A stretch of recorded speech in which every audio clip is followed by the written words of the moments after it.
তুমি ফেসবুকে নিয়মিত ভিডিও আপলোড করছো কিন্তু সেই ভিডিওতে খুব একটু বেশি ভিউ আসছে না। এর ফলে কি হচ্ছে, তোমার ফেসবুকের যে রিচ এবং এনগেজমেন্ট সেটা ডাউনে যাচ্ছে। তাহলে ভিডিও আপলোড করার আগে এবং ভিডিও আপলোড করার পরে তুমি কোন কোন ভুলগুলো করছো সেটা যদি তুমি সংশোধন করতে না পারো তাহলে তোমার ভিডিওতে ভিউ কিন্তু কখনোই আসবে না। শুধুমাত্র যে ফেসবুক ভিডিও প্ল্যাটফর্মের এই অবস্থা সেটাও নয়, আদার্স যে ভিডিও প্ল্যাটফর্মগুলো রয়েছে সেই ভিডিও প্ল্যাটফর্মে একই অবস্থা। তুমি যদি সেখানেও সঠিকভাবে ভিডিও আপলোড করতে না পারো তাহলে সেখানেও কিন্তু ভিউ আসবে না। তো এর জন্য কি করছে, প্রত্যেক ভিডিও প্ল্যাটফর্ম একটা করে অপশন দিয়ে রেখেছে, যে অপশনের মাধ্যমে তোমরা জানতে পারবে যে ভিডিও আপলোড করার আগে এবং ভিডিও আপলোড করার পরে কোন কোন ভুলগুলো করছো। আর নেক্সট ভিডিও যখন আপলোড হবে তখন যেন এই ধরনের ভুলগুলো না হয়ে থাকে, এটাই কিন্তু মূল উদ্দেশ্য।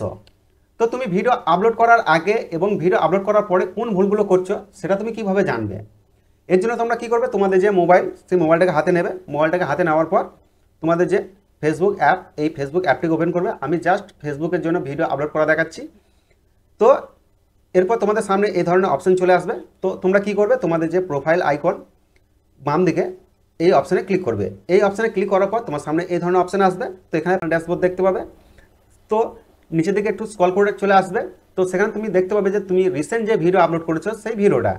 তো আমি জাস্ট এই ভিডিওটা আপলোড করেছি কালকে 18 ঘন্টা আগে। তো এই ভিডিওর নিচে তুমি দুটি অপশন পাবে, একটা হচ্ছে সি ইনসাইট অ্যান্ড অ্যাডস, তারপর পোস্ট প্রচার করুন প্রমোট পোস্ট।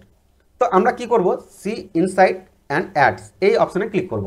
এই অপশানে ক্লিক করলে তোমার সামনে এই ধরনের অপশন চলে আসবে প্রফেশনাল ড্যাশবোর্ডের। তো একটু নিচের দিকে স্ক্রল করে আসবে, এখানে সেটিংস অপশন দেখতে পাবে।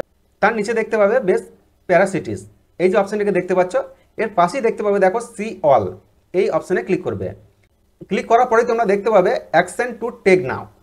এখানে কি হয়েছে, rich more people share video to your story. তুমি যে ভিডিওটা পোস্ট করেছো সেটা তুমি স্টোরিতে পোস্ট করোনি বা আমিও করিনি। এরপর কি বলছে, reach more people share your video to group. আমি কিন্তু ভিডিও গ্রুপে পোস্ট করিনি, বা তোমরাও হয়তো গ্রুপে ভিডিও পোস্ট করছো না, বা অনেকে আছে তারা ভিডিও গ্রুপে পোস্ট করছে। এরপর কি আছে, মুভিং ফরওয়ার্ড। তো এখানে দেখো add close caption to your video. তো আমি এই ভিডিওটা যে কালকে আপলোড করেছি 18 ঘন্টা আগে, তাহলে এখানে আমি ক্লোজ ক্যাপশনটা অন করিনি। এটা কিন্তু জানা গেল যে ক্লোজ ক্যাপশন আমাকে অন করতে হবে, ভিডিও আপলোড করার সাথে সাথে ভিডিও স্টোরিতে শেয়ার করতে হবে, সেই সাথে সাথে গ্রুপে শেয়ার করতে হবে। এই তিনটা বিষয় জানা গেল। এরপর আরেকটা অপশন নিচের দিকে দেখতে পাবে keep it up.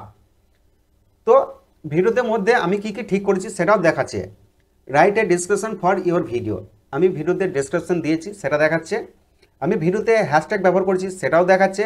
Ensure your video is at latest 720 pix, মানে 720 পিক্সেলে আমি ভিডিওটা আপলোড করেছি, সেটাও কিন্তু ঠিক আছে। Make sure your video longer than 3 minute, আমি যে ভিডিওটা আপলোড করেছি সেটা 3 মিনিটের উত্তর, সেটাও ঠিক আছে। Use a mobile friendly accept ratio such as 1:1 or 4:5। তো আমি এই যে ভিডিওটাকে আপলোড করেছি এই ভিডিওটা আমি 1:1-এ আপলোড করেছি।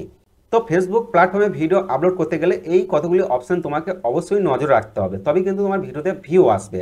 9টা অপশনের মধ্যে 5টা আমি ঠিক করেছি, আর বাকি 4টে এখনও পর্যন্ত ঠিক করতে পারিনি। তার মধ্যে একটা হচ্ছে শেয়ার করিনি স্টোরিতে, দুটো হচ্ছে গ্রুপে, 3 নম্বর হচ্ছে ক্লোজ ক্যাপশন দিইনি। তো তোমরা এই অপশনটা যদি লক্ষ্য রেখে ভিডিও আপলোড করো বা ভিডিও আপলোড করার সময় ভুলগুলো যদি সংশোধন করো তাহলে দেখবে তোমার ভিডিওতে অনেক বেশি ভিউ আসছে। তো বন্ধুরা, ভিডিওটা আজকে আমার এই পর্যন্তই। ভিডিওটা যদি ভালো লাগে তাহলে অবশ্যই ভিডিওতে লাইক করবে আর ভিডিওটাকে শেয়ার করতে ভুলবেন না, সবাই যাতে এই বিষয়টা জানতে পারে। এবং যারা যারা নতুন আছে ফেসবুকে কাজ করতে এসেছে তারা বিষয়টাকে যদি একটু সিরিয়াসভাবে নেয় তাহলে তারা হয়তো ভবিষ্যতে এগিয়ে যেতে পারবে, এটা একটা মূল উদ্দেশ্য।